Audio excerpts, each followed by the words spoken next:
اللهم صل على سيدنا ومولانا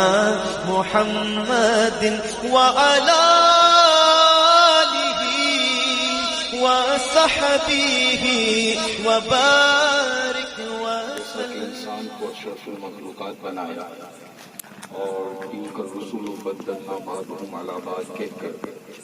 بعض رسولوں کے اوپر فضیلت دی. اسی طریقے سے اللہ تبارک و تعالیٰ نے کچھ مہینوں کو دیگر مہینوں کے اوپر فضیلت دی ہے اور بالکل اسی طرح کچھ دنوں اور کچھ راتوں کو دیگر راتوں کے اوپر بھی اللہ تبارک و تعالیٰ نے فضیلت دی ہے. انہی فضیلت والی راتوں میں سے ایک رات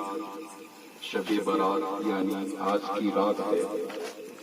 اس رات کی بڑی فضیلتیں برکتیں ہیں.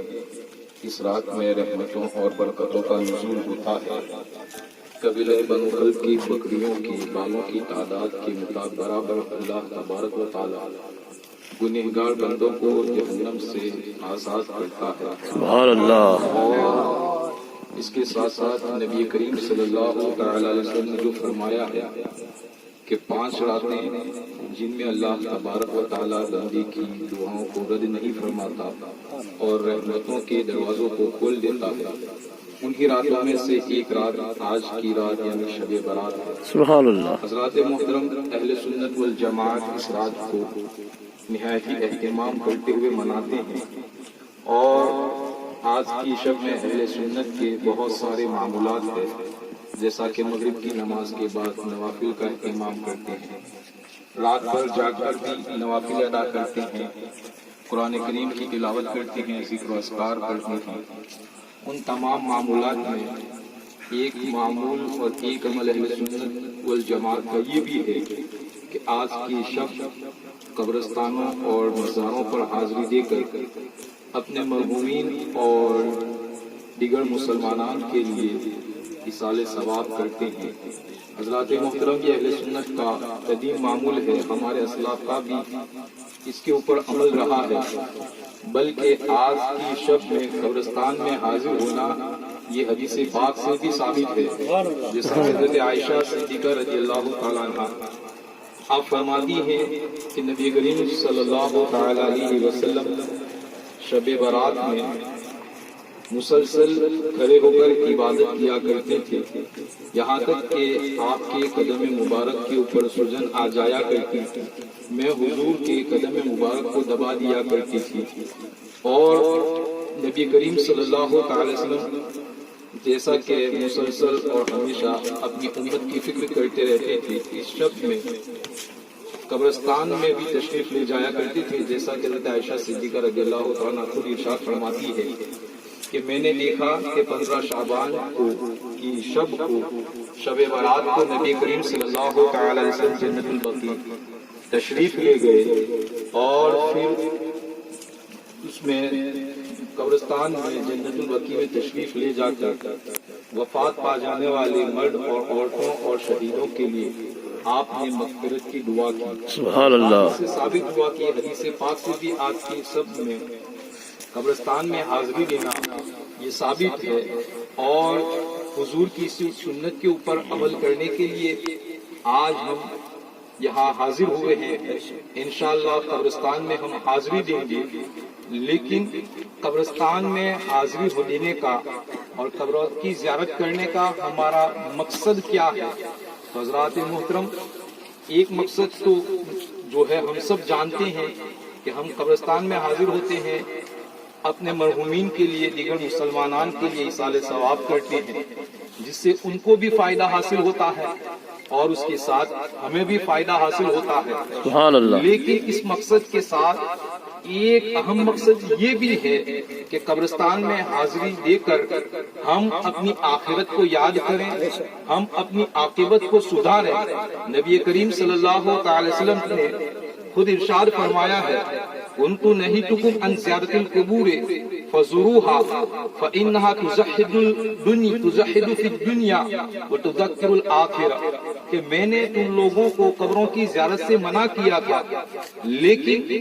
اب تم قبروں کی زیارت کرو، اس لیے کہ یہ انسان کو دنیا سے بے رغبت کرتی ہے اور آخرت کی یاد دلاتی ہے۔ سبحان اللہ۔ آج جب ہم قبرستان میں اپنے مرحومین کی قبروں کے اوپر جائیں، ان کے لیے ایصال ثواب کریں، تو ایصال ثواب کے ساتھ جب ان کو فائدہ پہنچے، اپنا بھی فائدہ حاصل ہو، اس کے ساتھ ساتھ ہم اپنے آخرت کو بھی سنوارنے کی کوشش کریں۔ جب ہم قبروں کو دیکھیں تو قبر والے کو یاد کریں اور ہم یہ سوچیں کہ کیسے یہ شخص کتنا خوبصورت تھا، لیکن آج قبر کے اندر نہ جانے اس کا جسم کس طریقے سے سر گیا ہوگا، گل گیا ہوگا، اس کے مال و دولت کا کتنا چرچا تھا، یہ کتنا مالدار تھا، لیکن دیکھیں آج اس کے بنگلے ویران پڑے ہوئے ہیں اور وہ اپنے بچوں کو یتیم اور بیوی کو بیوہ چھوڑ کر چلا گیا ہے۔ یہ ہمارے ساتھ کس طریقے سے ہنستا تھا، ہمارے ساتھ ہنسی مذاق کرتا تھا، لیکن آج قبر کے اندر اس کی زبان کو کیڑے مکوڑے کھا رہے ہیں۔ اس کی زندگی کی تمام باتوں کو یاد کرے اور پھر ہم بھی سوچیں کہ ہائے افسوس، ہمیں بھی ایک دن اسی طریقے سے مر کر اسی مٹی کے اندر چلے جانا ہے، ہمارے جسم کو بھی زمین اسی طریقے سے کھا جائے گی، ہمارا مال و دولت بھی یہی رہ جائے گا۔ ان تمام باتوں کو یاد کرے۔ نبی کریم صلی اللہ تعالی علیہ وسلم نے جو قبر کے تعلق سے احادیث بیان کی ہے، ان کو بھی ہم یاد کریں۔ ہم یاد کریں حضرت مولا علی رضی اللہ تعالیٰ عنہ کی اس قول کو کہ جب حضرت مولا علی رضی اللہ تعالیٰ عنہ قبر میں حاضر قبر پر آتے تو قبر والوں قبروں کو دیکھ کر فرماتے کہ یہ میرے بہترین پڑوسی ہیں کہ جو خاموش رہتے ہیں لیکن مجھے آخرت کی یاد دلاتے ہیں۔ حضرت ابو ذر کے اس قول کو یاد کریں کہ آپ کہتے تھے کہ یہ لوگوں، میں اپنا سب سے مفلس دن کے بارے میں آپ کو بتاؤں کہ جس دن میں قبر میں اتارا جاؤں گا، اس دن میری زندگی کا سب سے مفلس دن ہوگا۔ ہم یاد کریں نبی کریم صلی اللہ علیہ وسلم کے اس قول کو کہ حضور نے فرمایا کہ میں نے دنیا کی بہت ساری بلکہ پوری دنیا کو دیکھا ہے، لیکن قبر سے زیادہ خطرناک منظر میں نے نہیں دیکھا ہے۔ ان تمام باتوں کو بھی ہم یاد کریں اور اپنی آخرت کو سدھارنے کی کوشش کریں۔ اس کے ساتھ ہم یہ بھی یاد کریں کہ جب ہم مر جائیں گے تو ہماری موت کے بعد سب سے پہلے ہماری قبر ہی ہم سے بات کرے گی اور ہماری قبر ہی ہم سے کہے گی کہ انسان، میں تنگ گرانی کا گھر ہوں، میں تاریکی کا مکان ہوں، میں کیڑے مکوڑوں کا گھر ہوں، اور یہ سامان میں نے تمہارے لیے تیار کر رکھا ہے، تم نے ہمارے لیے کیا تیار کر رکھا ہے؟ حضرات، ان تمام باتوں کو یاد کریں، اپنی آخرت کو اور اپنی موت کو قبروں کو دیکھ کر یاد کریں۔ نبی کریم صلی اللہ علیہ وسلم نے ہمیں قبروں کی زیارت کرنے کی اجازت اسی بنیاد پر عطا کی ہے کہ ہم اپنی آخرت کو یاد کریں، لیکن افسوس کہ آج ہم دیکھتے ہیں کہ ہمارے کچھ بھائی جو ہیں قبرستان میں بھی آتے ہیں تو قبروں کو دیکھ کر بھی ان کو ان کی آخرت یاد نہیں آتی ہے، بلکہ قبر میں بھی ہنسی اور مذاق کی باتیں ہوتی ہیں۔ کیا ہمارا دل اتنا سخت ہو چکا ہے، ہمارا دل اتنا سیاہ ہو چکا ہے کہ ہمیں قبر کے ایسے مناظر دیکھ کر بھی اپنے آخرت کی یاد نہیں آتی ہے؟ میرے دوستو، یاد رکھو، بھلے ہم قبر کو یاد نہیں کر رہے ہیں، ہم اپنی موت کو یاد نہیں کر رہے ہیں، لیکن اسی قبرستان کے اندر جہاں ہمیں دفن ہونا ہے وہ جگہ ہمیں دن میں 3 بار یاد کر رہی ہے۔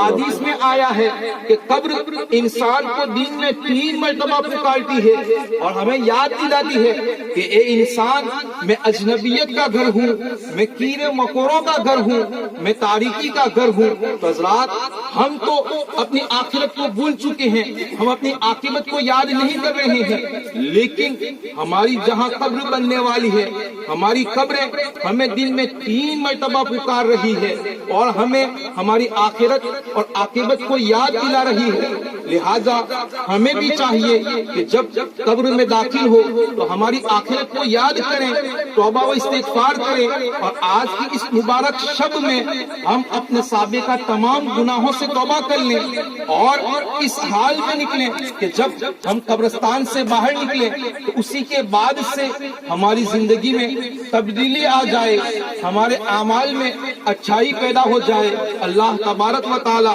ہمیں قبرستان کی زیارت کر کے اس سے عبرت حاصل کرنے کی توفیق رفیق عطا فرمائے، آمین۔ استغفر اللہ ربی من کل ذنب و خطیئۃ و اتوب الیہ۔ اور یاد رکھیں قبرستان میں جائیں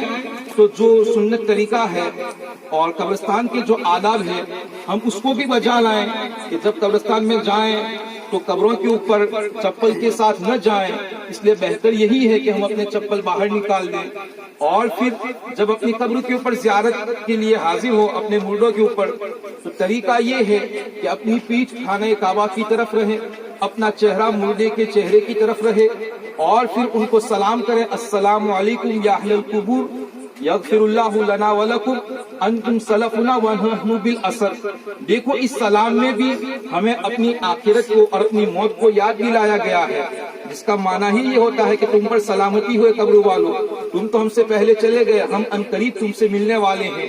اس کے ساتھ ساتھ جو ہے قبر کے اوپر سے ترگاس کو بھی نہ اکھاڑے، اگربتی وغیرہ بھی قبر کے اوپر نہ جلائے کہ یہ بدفعالی کی نشانی ہے، اور کسی بھی قبر کی بے ادبی بھی نہ ہونے پائے۔ نہایت ہی ادب کے ساتھ عبرت حاصل کرتے ہوئے انشاءاللہ ہم قبروں کی زیارت بھی کریں گے، اپنے مرحومین کی سال ثواب بھی پیش کریں گے۔ اللہ تبارک و تعالی ہم تمام لوگوں کو جزائے خیر عطا فرمائے۔ السلام علیکم ورحمۃ اللہ وبرکاتہ۔ سبحان اللہ۔